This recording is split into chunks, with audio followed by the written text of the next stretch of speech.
with your new movie, if you could go, Mike, Nick, and Alice. Yeah. If you could go, because your character kind of goes back in time to make something different. Right. Is there a time if you could go back in time that you would go back to? Kind of like, I know it's a general question. It's kind of whatever, but you know, it fits with the film, man. Yeah. And it makes you think, what would you go back to change? Because I think it used to be people would be like, I'd go back and stop Hitler. I'd go back and, you know, I'd go back and help Napoleon or do whatever. You think you would. Or I'd go back and like be in, you know, Jumanji 1 or whatever. Right. But then now it's like people I think would do individual things. Like I'd go back and, you know, buy a Bitcoin or something, you know. It's more realistic. Right. It's a crazy thing to think you're going to go and be the one guy to fucking Battle go country. to the king and tell him to shut the fuck up and no one else is. You know what I mean?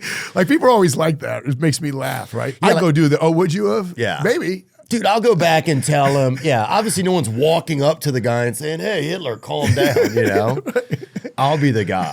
That's hilarious. Have you thought about in your life what you would do? Yeah, I think I would go back maybe to a certain time probably, and I think I could have been better like in this one relationship I was in probably. That's a great thing that you feel that. But I would say to you, I have had those thoughts, but then I realize you have to travel down every road you travel down, and you don't get to learn those lessons without making those mistakes. And so you're kind of in a good spot now. You're very reflective. You think about stuff. And so maybe if you hadn't gone through those things, not that you want to, you know, get hurt or hurt anyone, but sometimes you got to go through those lessons. And so like what we were talking about earlier, where I said you can ask for those things now, you got to take that knowledge and bring that to your new thing. Yeah. And maybe you think if you went back, but normally the person you were dating was sometimes had their own lessons to learn. And that's why you found each other. And you can romanticize, like, what if we were each different people, but you weren't? And hopefully you're both better people from the experience. So I think you can not go back to that, but you can take the lessons and have something great now. And I don't know that you would have been in that relationship with that exact person if you were a different person at that time. There was probably something with her going on too that drew you guys together to teach each other that, whatever that experience was. Make sense? Yeah. Yeah, no, it does make sense, man. Yeah, I think there's just like it's almost like an ego part of it. Once I think about it now from that, it's like, yeah, you just wish you could go back and love somebody differently. I love you know? that. You know? But you can love that person different now. And it's okay, Theo, because you weren't, how would you have known that? Yeah. Unless you're going through it. It's like kids, you know, sometimes you take something away from a kid and then you see him cry. You know, if you're just playing with toys, you go, oh, that doesn't feel good. But I don't know that you can learn that without seeing the response of somebody else. Yeah. Do you know what I'm saying? Yeah. But I think, right. but that's like the thing with nostalgia is you can get excited, I think, about doing those things the right way now. So you're nostalgic because you look back at those, you don't want to hurt anybody, you wish you could have played it out differently, but it played out the way it was supposed to for where you and that person was at. And also it's our ego. We're not that powerful. Right. Like sometimes, I don't know if you've ever suffered from this, but I could really get caught up in trying to help friends.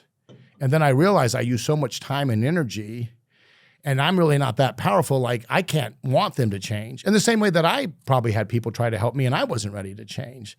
So you really can't get someone to a place that you think is right for them. You can say it once, you can encourage them. Right. You can give them grace and be there for them. But ultimately you can't really make that kind of a big shift with them. Yeah. Have you found that? Oh, yeah, for sure. You think you can, or there's times where it's like, yeah, I didn't try this enough or something like that. But yeah, I couldn't. Because I think we're hurting. And so when we find better ways of doing things, we want everyone to have that. Yeah. And I don't know if you felt this way, but I don't know. Yeah, I had to go through a lot of it on my own. You know, like I had to learn those lessons and figure it out. Yeah. When like the cavalry showed up and saved me. Not that I didn't have good people in my life. No, but everyone does. They have to go through those stages too. Yeah. Yeah, you have to see something that like surprises you enough, or you have to hit a level for you that's like, this has to be different, you know? Right. But yeah, you can't, like you can offer suggestions, you can kind of show somebody, you can lead by example sometimes. And I think you can reflect on times when you handle stuff in ways that you feel good about. Yeah, I don't do enough of that sometimes. But I bet you have a lot of it. I probably have some good ones, yeah. Yeah, some really good ones. And as you get older, don't you think more and more? Mm-hmm. Yeah. And so that's what's in front of you. And so that's why I would say the nostalgias, I like that, for myself too, but I realize at some point I have to take those things and really try to do it with what's in front of me now. And I think you can have that exact relationship instead of wasting time on saying, well, I'm older now, I should have started this younger. You can say, I know these things now and I'm going to start it now. And I'm going to get a great experience based on the things I know. Because the other just takes you in a place where you're kind of not allowing it. Yeah. Yeah, well, yeah. Yeah, I think it's making sure that you're learning from the past, you know? Yeah, and then you feel excited for what's in front of you. And you can't really go back and, that's the thing with stuff. It's like you got to look at it and learn from it. You can't, but then at some point you got to move forward. Yeah. You know, it's like anything. It's like a set.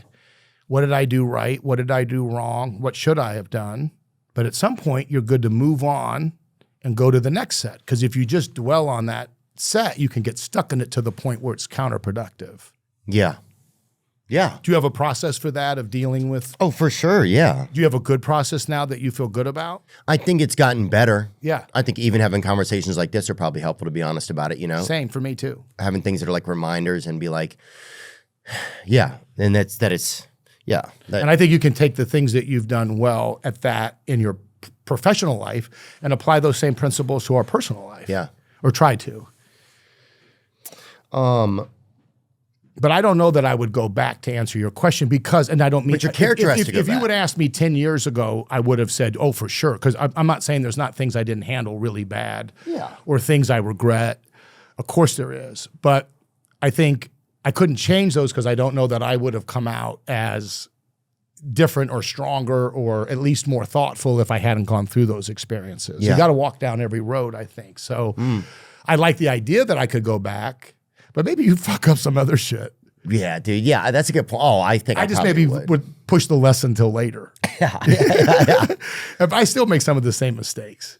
It's not like, Yeah. you know, you get better at it. I find that the time in between the mistakes is longer, but they never go away all the way.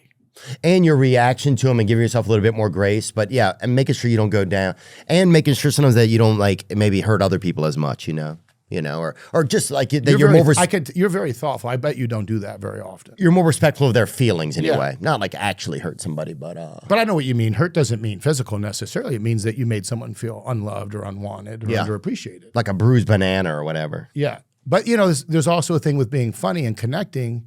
It's a weird thing because I really enjoy teasing with friends sometimes. And if someone showed any weakness, we'd kill you until until it didn't bother you. Anything that bothered you, that was going to be the topic of jokes until you got over it. It wasn't our job to make you okay. That's a good point. You had to and I think some of that was good. Oh, dude, it was the best, bro. We would everybody would pick on you, but everybody got it. You would all deal with it. And now everything is, now it's more like bullying. Dude, I saw 2 Waymos bullying a fucking Kia Sorrento on the way here. And I was like, nobody's helping this guy, or whatever, this female. I don't know what a Kia with comedy, is. we were just brutal. Oh, so much fun. If we knew it bothered you, it would never stop. So it was a weird concept to me where I thought, you're not making fun of each other. Yeah, we were just communicating. Yeah. Even animals call each other names, I bet, a lot. Yeah. You know, we just won't know it. Yeah, they're at least signaling that they're not into what they're doing.